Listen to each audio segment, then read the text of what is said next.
Ethan Carter rolled down the window of his black SUV as the scent of pine needles and damp earth filled his lungs for the first time in 7 years. The winding forest road, gravel-laced and slightly overgrown, felt like an old friend.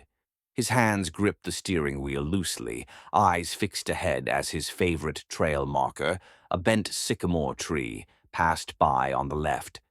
The last time he'd come to the cabin, it was the day after his father died. That grief had overwhelmed him, and in trying to escape it, he'd buried himself in city life, in architectural projects, in sleepless nights of chasing deadlines. But the city had burned him out. Fame had faded into fatigue, and now he was back, not just to visit, but to stay. The Carter family cabin was perched near the edge of a glacial lake deep in the Sierra Nevada foothills. It sat beyond a small river that used to be crossed only by a rotted county bridge, until Ethan, using his engineering genius, built a stone arch bridge himself over a decade ago. He had paid for it, designed it, and filed it legally under his private landholdings. The bridge in his mind was not just a structure, it was legacy. But now, as he rounded the final curve, his chest tightened. A newly installed steel gate blocked the entry to the bridge. It wasn't just a gate, it was fortified. Barbed wire lined the top. Cameras blinked red from a post. A freshly painted sign read, HOA Private Property. No entry without authorization. Violators will be prosecuted. He slammed the brakes. The SUV jolted to a stop, gravel spitting under the tires. Ethan stepped out, grabbing the file folder containing his cabin deed and bridge permits from the passenger seat. His boots crunched against the stones as he approached the gate. A keypad flashed silently. No intercom, no number to call. "What the hell is this?" he muttered. He looked beyond the gate. His bridge, still standing firm, stretched across the narrow river like a stone ribbon. On the other side, he saw nothing but trees and the slope that led to his cabin. No sign of civilization, no warning that anyone had moved in nearby. Yet this gate now stood as a wall between him and his own sanctuary. He tried the lock. Nothing. Sealed. Ethan stood still for a moment, then took a breath, turned around, and started walking down the riverbank. He would find a way around. If this HOA thought they could keep him out, they didn't know who they were dealing with. An hour later, scratched by brambles and sweating through his shirt, Ethan pushed open the rusted side door to the cabin. Dust clouded the air. Cobwebs lined the window frames. But it was still home. The generator coughed before rumbling to life, lights flickering on one by one. He dropped the folder on the wooden table and collapsed into the leather chair beside the fireplace. His heartbeat still thumped from the hike, but his mind raced faster. Who installed the gate? He knew there were a few neighboring properties scattered deep in the woods, mostly summer cabins, but no one had ever enforced a homeowners association. The area was unincorporated. How could anyone even claim jurisdiction here? The next morning, he headed into the nearest town, Brook Pine, population 3,200. He found the county records office and requested updates on his property and any HOA filings nearby. The clerk, a kind-eyed woman in her 60s named Joyce, blinked in confusion as she pulled the files. "There's an HOA called Pine Grove Preservation Community listed as of 2 years ago," she said. They claimed jurisdiction over 38 parcels along Ridgewater Road, including a new map that lists your parcel as part of their subdivision. Ethan frowned. "I never signed anything. I've never even met these people." "Well," Joyce leaned in, lowering her voice, "they didn't get every owner to sign, but I guess they used some sort of majority vote model. Not exactly clean, if you ask me." He thanked her and left, more determined than ever. They had no legal authority over his land or the bridge. Back at the cabin that night, the silence felt more hostile than peaceful. What should have been the first calm evening of his new life was now a declaration of war. The following morning, Ethan Carter returned to the steel gate, not with frustration but with purpose. He wore hiking boots, a GoPro clipped to his chest, and carried a drone in his backpack. Before he waged a legal battle, he needed evidence, proof of this gate, its design, its location, and the trespass against his property. With practiced hands, he launched the drone skyward. From above, the situation became clear. The bridge lay entirely within his property boundaries. The steel gate, however, had been installed 30 feet before the bridge's entrance, on land still owned by him. Zooming in, he saw a laminated HOA seal on the gate post and another sign beneath it. Access limited to current dues-paying members of Pine Grove HOA. Non-compliance is a violation of Community Regulation 6.2. Ethan muttered under his breath.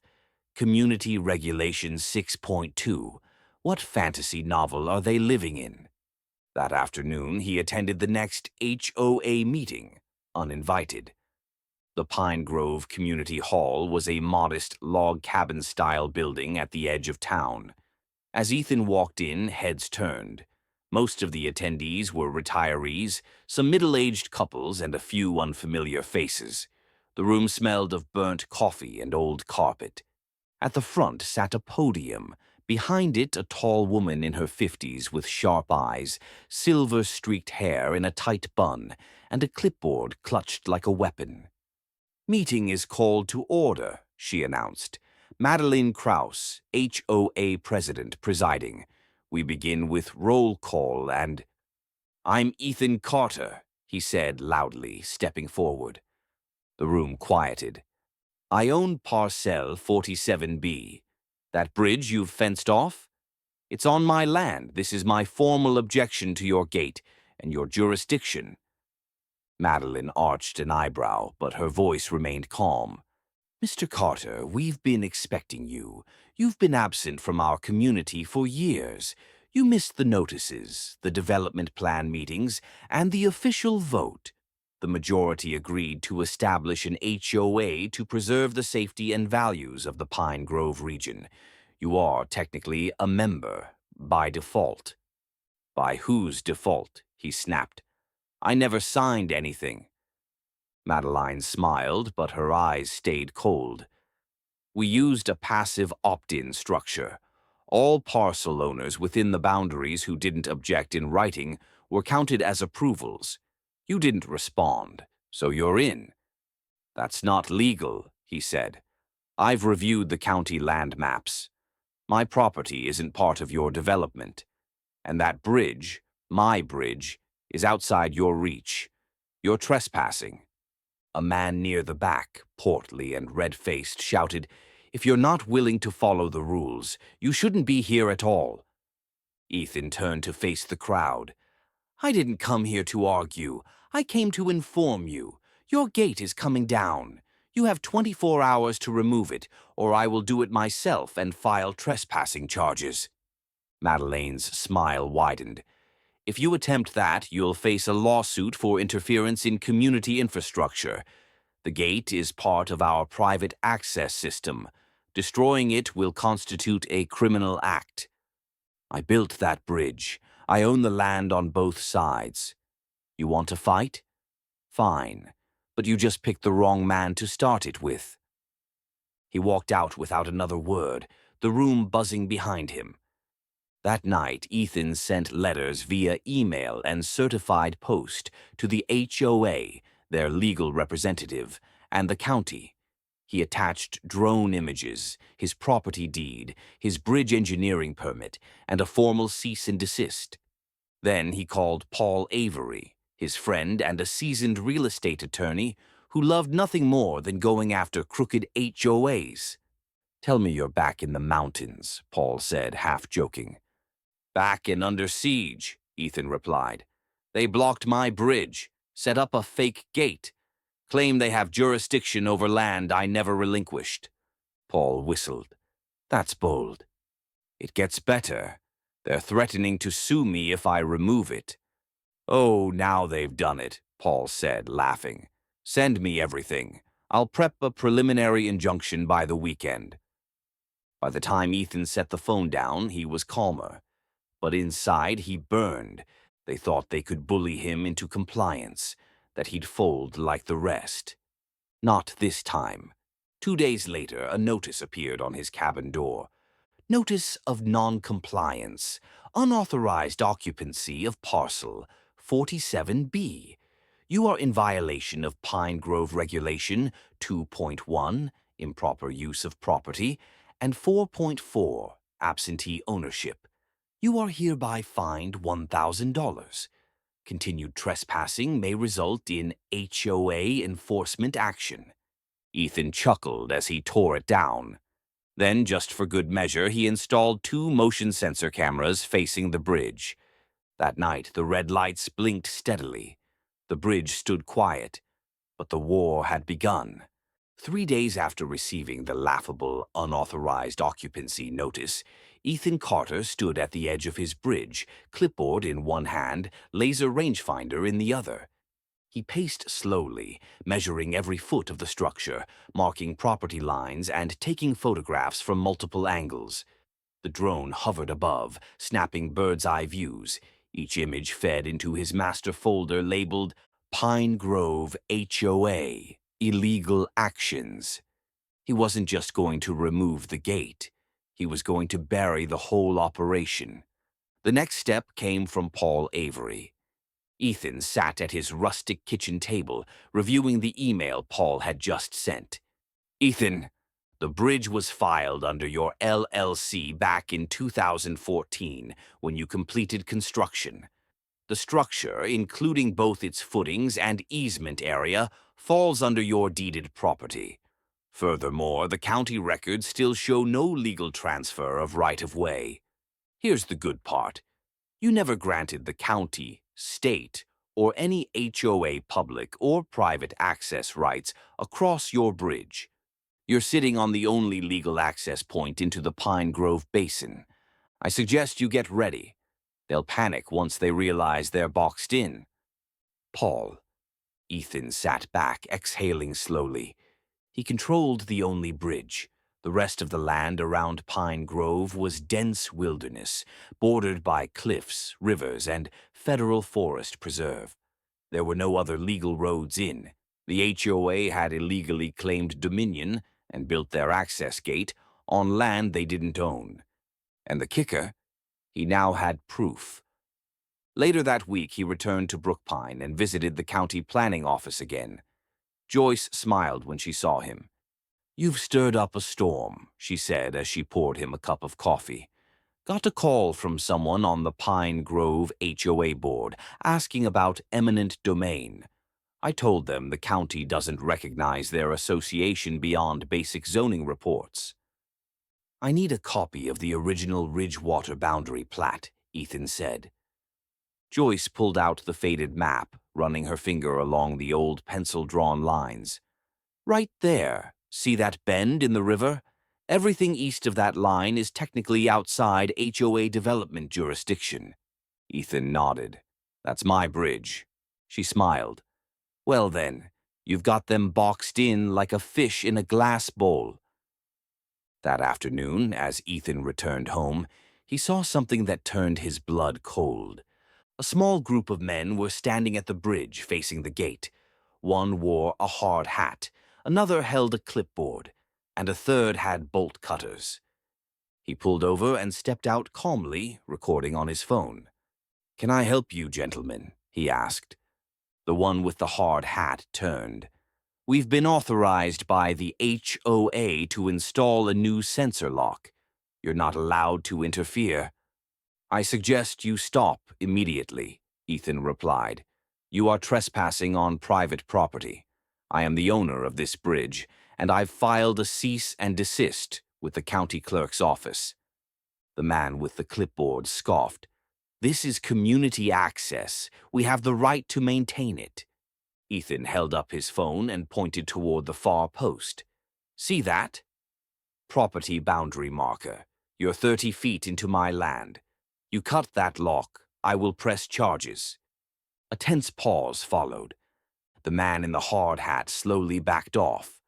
The clipboard guy muttered under his breath, "This isn't over."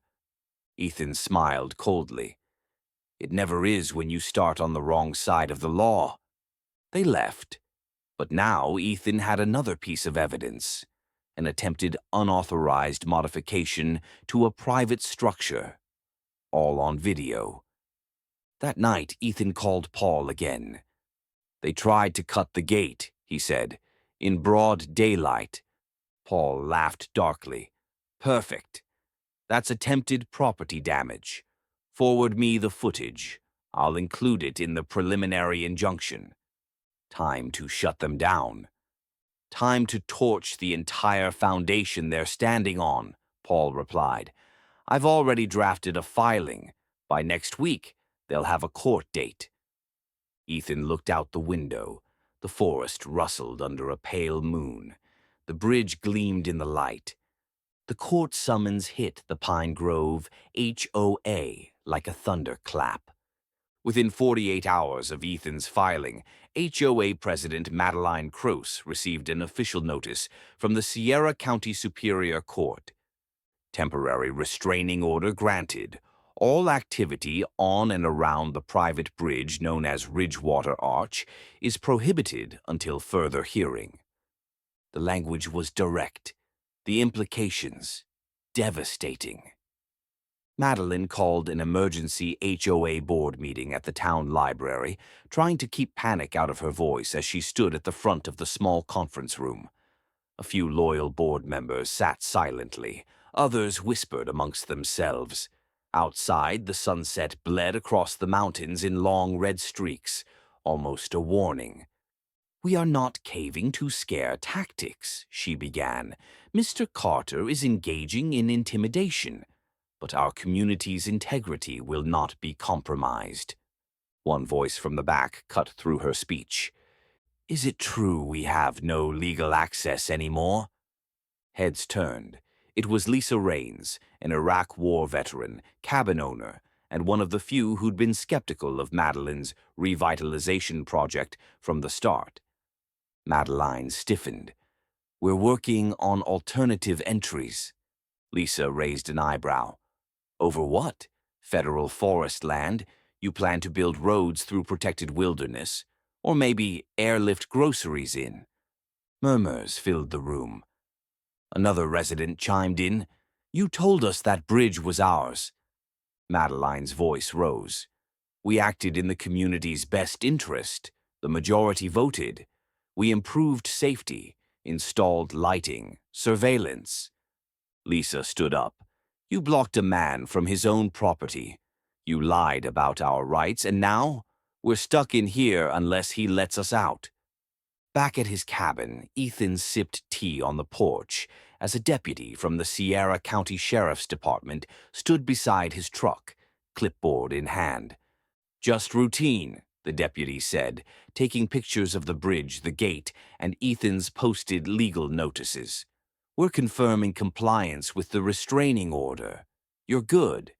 By the way, county's siding with you on this. That HOA's gotten a bit wild." Ethan chuckled. "Appreciate it. Let me know if they try anything else." As the deputy drove off, Ethan's phone buzzed. It was Lisa Raines. "Mr. Carter, this is Lisa from Ridgewater.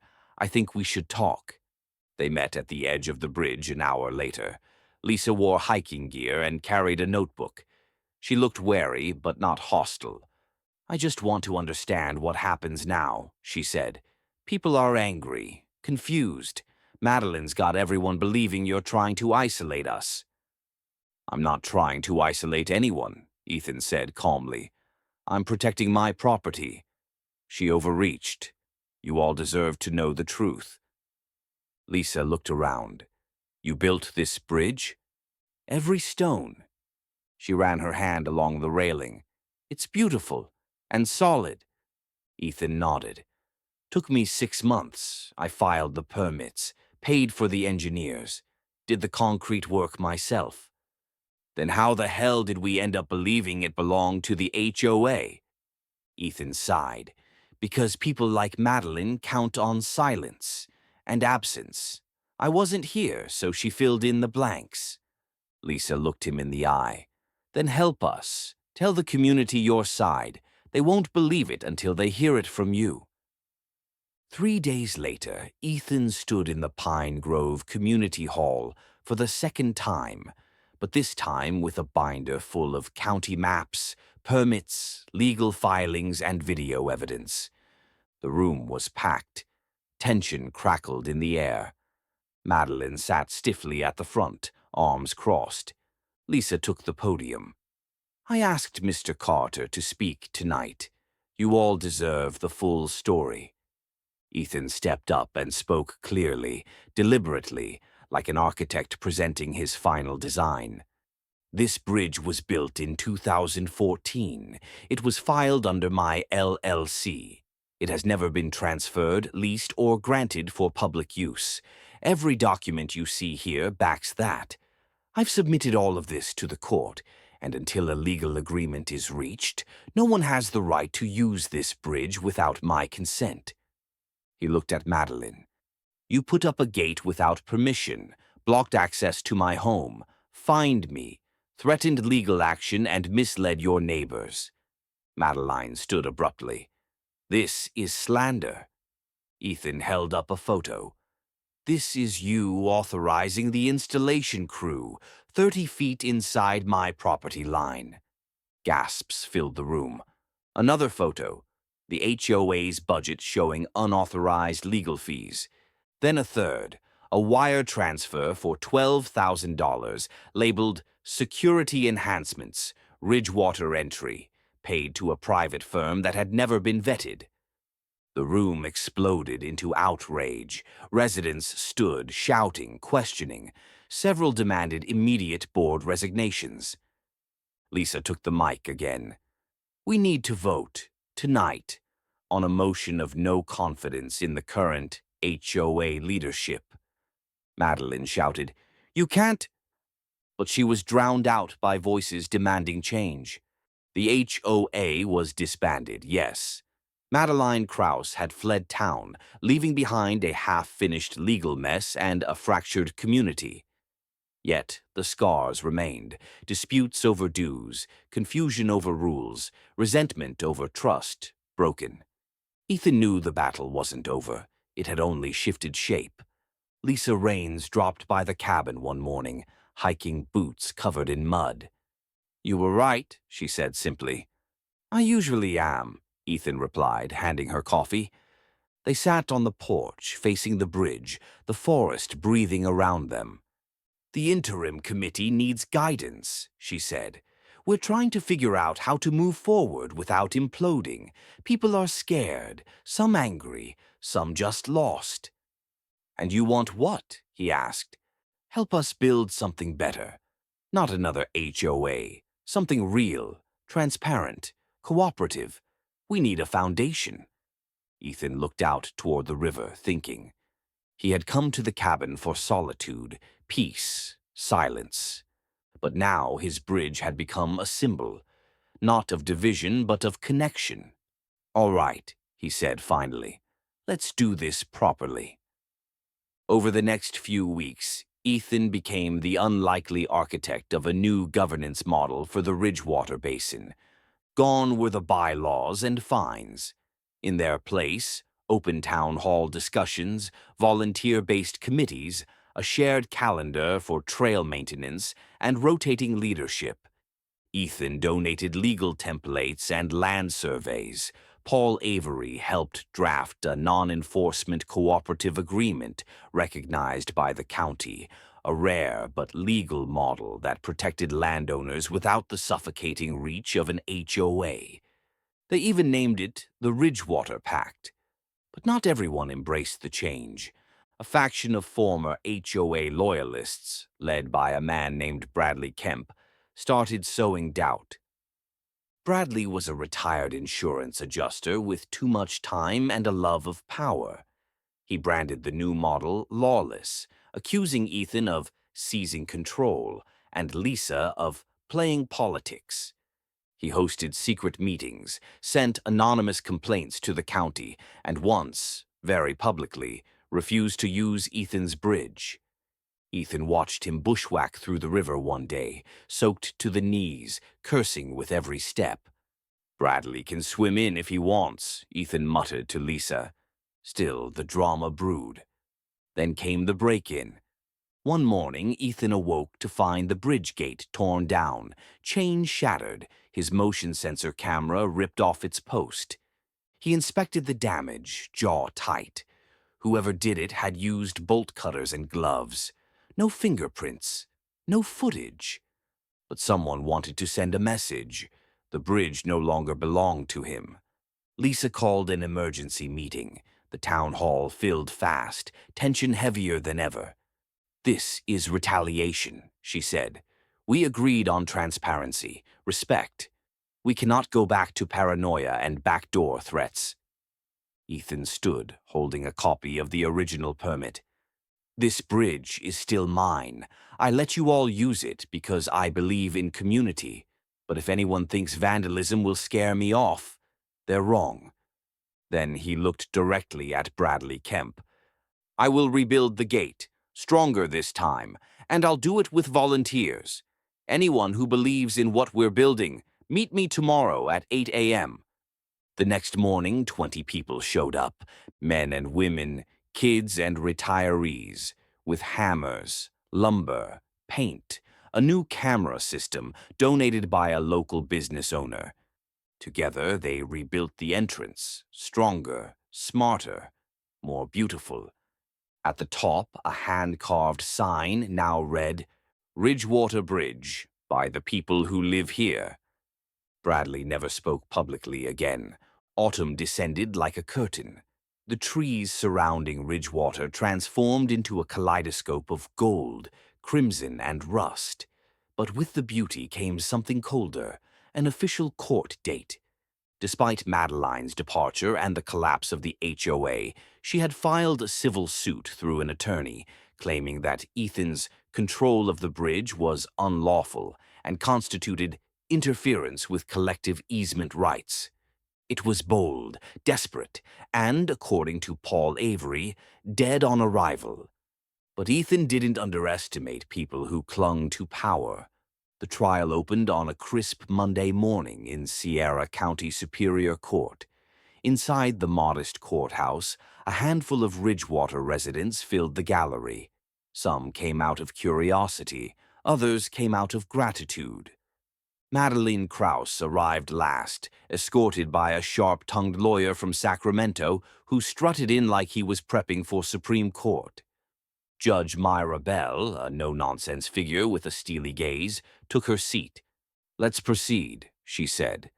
The HOA's attorney argued first.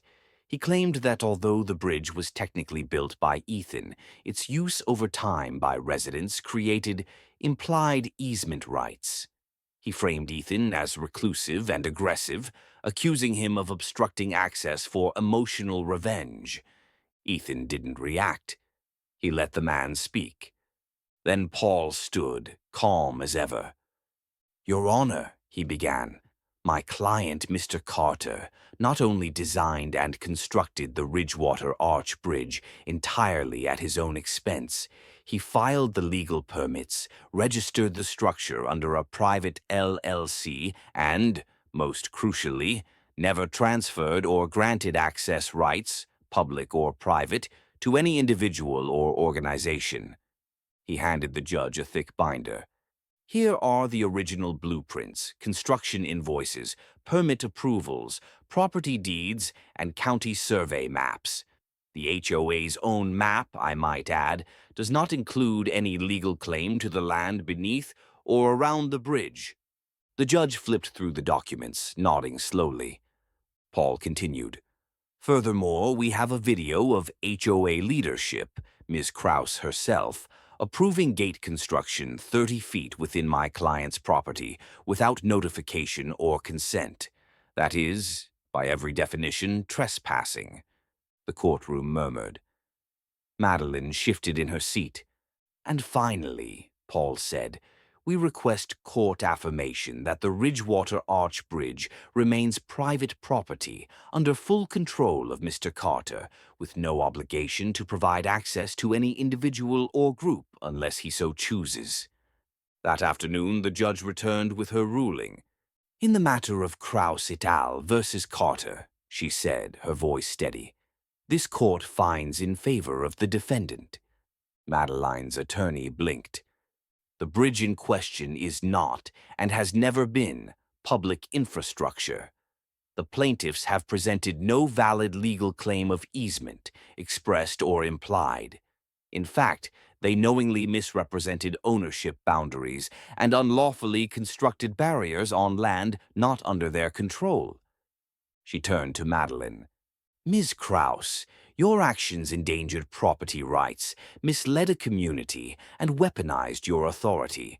This court orders the HOA, now defunct, to compensate Mr. Carter for damages, legal fees, and property repair, totaling $97,000. Gasps echoed through the room. Ethan didn't smile. He didn't have to. Justice had a sound all its own. After the ruling, residents gathered outside the courthouse, surrounding Ethan with thanks.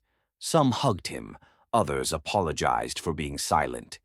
Lisa Raines stood beside him, her eyes bright with vindication. You didn't just win for yourself, she said. You won for all of us.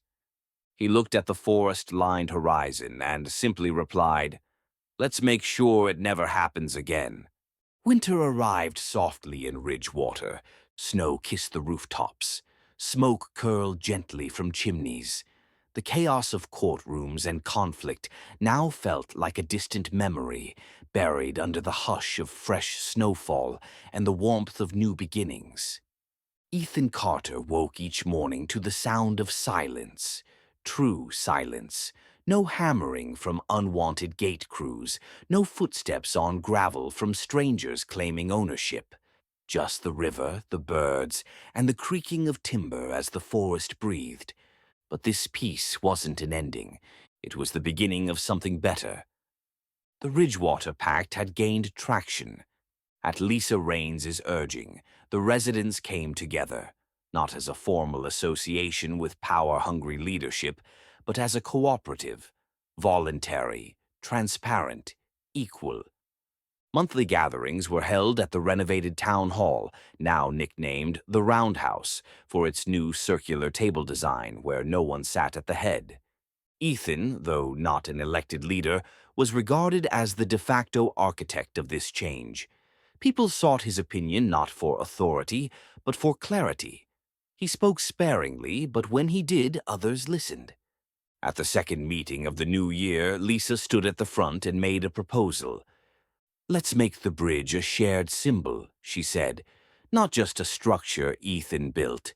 Let's fund its upkeep, paint it, decorate it during holidays, celebrate what it represents, our freedom to govern ourselves, together. Ethan stood slowly. Only if you agree to never try to control it again, he said. Laughter rippled through the room. Lisa nodded. We'll put that in writing. That spring, residents came together to refurbish the bridge. Children painted flower boxes. Retired woodworkers sanded the railings and replaced old bolts. Artists added small carvings, trees, owls, river stones, into the wood beams. One night, during a rare town-wide dinner held on the bridge itself, a local guitarist played softly under string lights as families gathered around potluck tables. Ethan stood at the edge of the crowd with Paul Avery, who had driven up for the weekend. You did all right for a hermit, Paul said, sipping cider. You turned a lawsuit into a legacy. Ethan shrugged. Didn't plan it. Just wanted my bridge back. Paul nodded. You got more than that. You gave these people something HOA fees never could.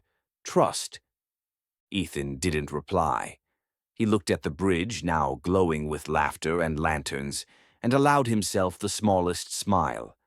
In the following months, Ridgewater transformed. The old surveillance cameras were replaced with trail cameras for wildlife spotting. The bylaws were replaced by a single-page agreement of shared values. Property disputes dwindled as neighbors helped build fences together instead of reporting violations. The phrase community enforcement disappeared entirely from their vocabulary, and slowly word spread. Other communities in neighboring counties began asking about the Ridgewater Pact. Some sent delegations, others requested copies of Ethan's cooperative model. He granted permission each time, with one condition: no gatekeepers. One evening in May, Ethan sat with Lisa at the foot of the bridge as the last of the day's light faded into the river.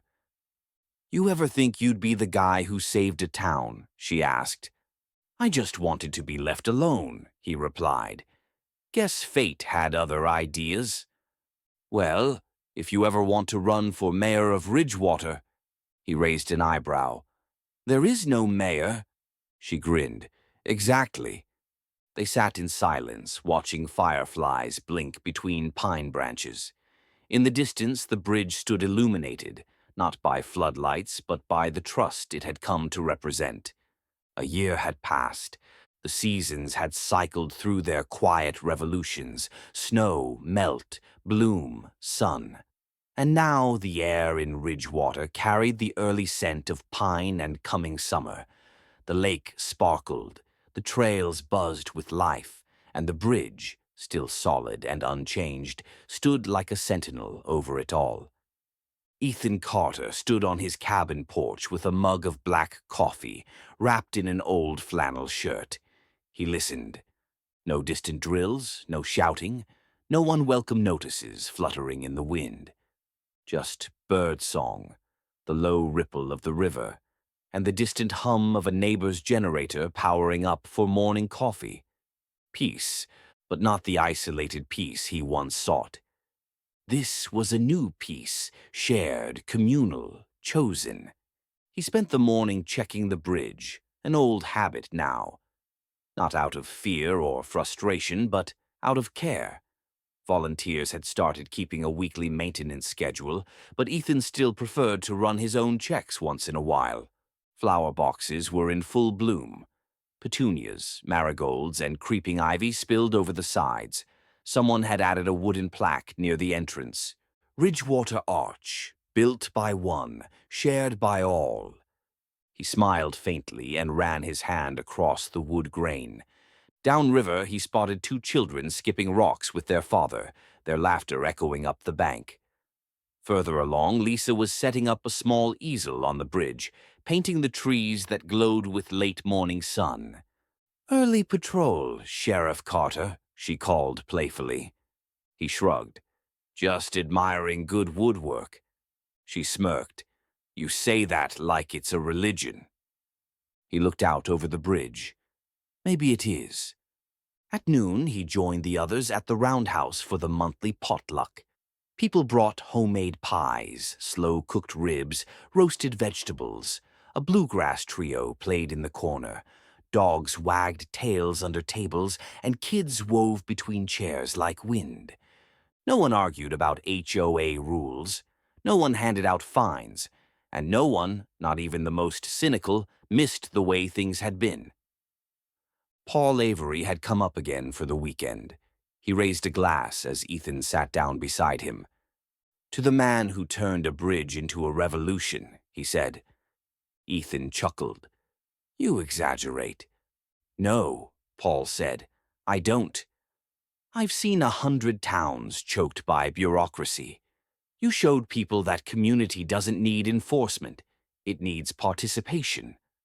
Lisa raised her glass too. "To Ridgewater, where peace is chosen, not imposed." Everyone toasted. That evening, as dusk settled in, Ethan walked the bridge alone one last time before nightfall. He paused at the midpoint, resting a hand on the railing. The same railing he'd sanded, sealed, and resealed over the years. The same stone arch he'd engineered with mathematical precision, but built with something more powerful than blueprints. Purpose. A soft breeze rustled through the pines. For the first time in years, he felt no burden on his shoulders, no unresolved anger, no lingering distrust. The battle was behind him. What lay ahead was nothing more than this: each day lived with intention, among people who had learned the hard way that power wielded without consent crumbles fast, and that trust, once built, is the strongest structure of all. As he turned back toward the cabin, the lights from the bridge twinkled behind him, casting long reflections across the water. The river flowed, the bridge held, and the man who once fought to protect it walked forward, finally free.